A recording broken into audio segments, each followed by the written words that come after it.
మొదటి గ్యారెంటీని ప్రకటించడం జరిగింది. మొట్టమొదటిది ఆంధ్రప్రదేశ్ రాష్ట్రంలో అధికారంలోకి వచ్చిన మొదటి రోజే నిరుపేదలకు సంవత్సరానికి 60,000 రూపాయలు ఇవ్వడం జరుగుతుంది. అంటే నెలకు నెల మొదటి రోజే 5,000 రూపాయలు ఖర్చులకు ఇవ్వడం జరుగుతుంది. ఇది ఎందుకు అని అడగవచ్చు. ఈరోజు ధరలు పెరిగిపోయినాయి, అందరూ ఆకలితో అర్ధాకలితో ఉన్నారు, కష్టాల్లో ఉన్నారు, కన్నీళ్లతో ఉన్నారు. వీళ్ళ కన్నీళ్లు, కష్టాలు, ఆకలి, అప్పులు గమనించి కాంగ్రెస్ పార్టీ అధికారంలోకి వచ్చినటువంటి మొదటి రోజే 5,000 రూపాయలను వాళ్ళకి నెల ఇవ్వడం జరుగుతుంది. రెండో విషయం రాజధాని.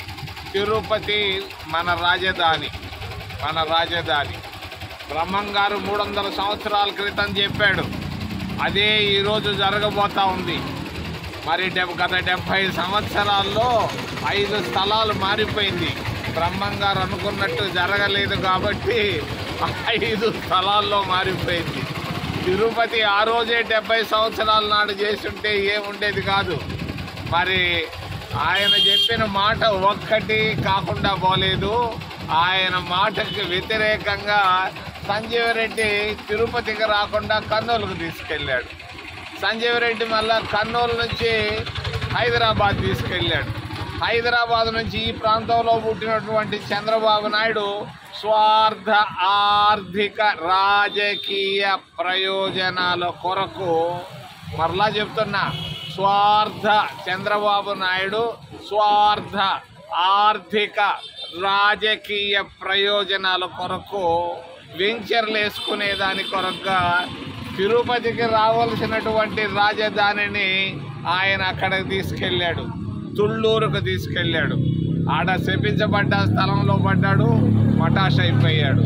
మళ్ళా అక్కడ నుంచి ఈ ప్రాంతం, అక్కడ కోడూరు దగ్గరలో పుట్టినటువంటి మరి జగన్ బాబు దాన్ని తుళ్ళూరు నుంచి వైజాగ్ 3 రాజధానులు అన్నాడు.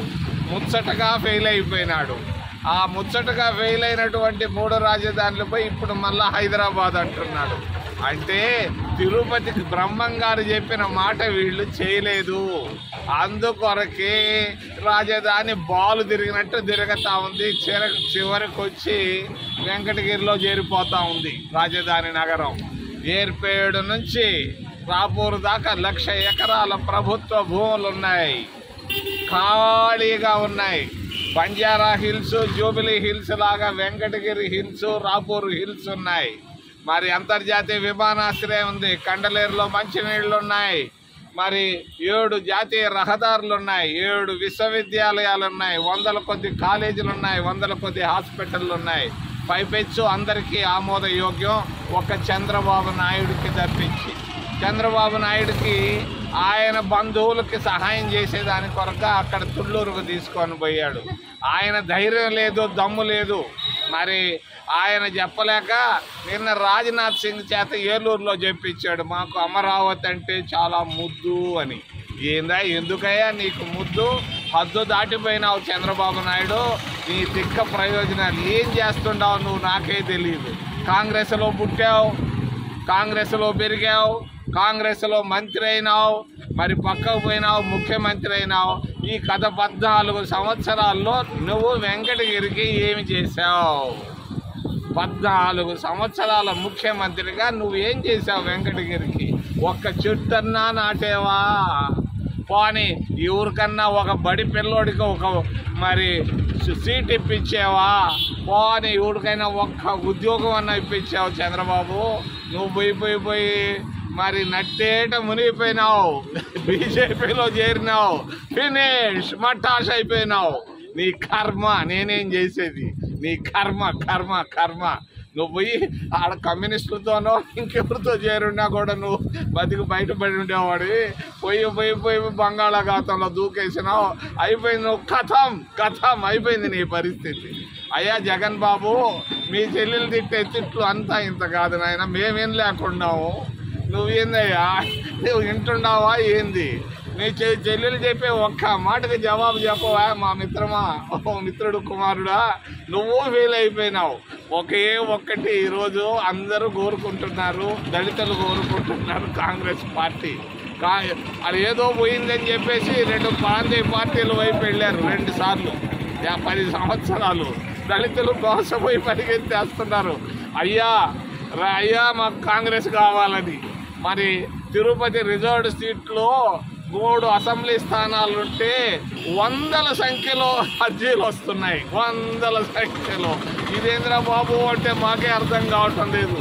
మరి అంటే దీని అర్థం దళితులంతా కాంగ్రెస్ వైపు వెనక్కి వచ్చేసారు, మైనారిటీలంతా కాంగ్రెస్ వైపు వచ్చారు. పైపెచ్చు సిపిఎం 2 పార్టీలు మొన్న అనంతపూర్లో చూస్తే నా పెళ్లి రోజు కూడా అంత సంతోషం రాలేదు, అంత సంతోషంగా ఉండింది ఎర్ర జెండాలు మా కాంగ్రెస్ పార్టీ మీటింగ్లో చూసి. మేము ఆహ్వానిస్తున్నాం, సంతోషంగా ఉంది కమ్యూనిస్టులు మాతో కలిసిన దానికి. ప్రభుత్వ ఉద్యోగస్తులు, ప్రభుత్వ ఉపాధ్యాయులు, అంగన్వాడీ వర్కర్లు, సర్పంచులు, వ్యాపారవేత్తలు, విద్యావేత్తలు ఒకరు కాదు అందరూ కాంగ్రెస్ కాంగ్రెస్ కాంగ్రెస్ కాంగ్రెస్ కాంగ్రెస్ అంటున్నారు. కాంగ్రెస్ గాలి కొడతా ఉంది. ఈరోజు కాంగ్రెస్ రావడం ఖాయం. మొదటి రోజే ప్రతి నిరుపేద కుటుంబానికి 5,000 ఇస్తాం, సంవత్సరానికి 60,000 ఇస్తామని తెలియజేస్తూ ఏదైనా ప్రశ్నలుంటే దయచేసి అడగని మిమ్మల్ని చేతులెత్తి ప్రార్థిస్తుంటాం.